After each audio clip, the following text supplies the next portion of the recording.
अस्सलामु अलैकुम।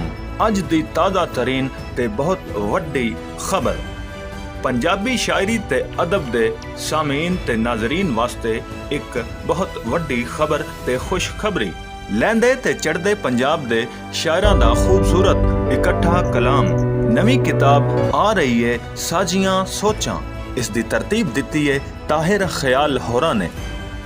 इस दे विच पाकिस्तान ते इंडिया दे शायर हिस्सा लै रहे ने, जिस दे विच जिला मंडी बहाउद्दीन तो बहुत सोहने ते प्यारे लिखारी शायर मुहम्मद अरशद मुखलस अपना खसूसी कलाम पेश करनगे। इस तो पहले इन्हां दा खूबसूरत कलाम पाकिस्तान टेलीविजन नेशनल ते नशर किया जा चुका है। इस तो इलावा आफ्ताब अहमद ताबी, मोहम्मद यूसुफ जोजी और पाकिस्तान तो सुगरा सदफ, ताहिर ख्याल और काफ़ी सारे शायर हिस्सा ले रहे हैं। तुसी सारे ये किताब ज़रूर पढ़ना और मज़ीद किताब लिखण वास्ते अपनी राय ज़रूर देना। अल्लाह निगहबान।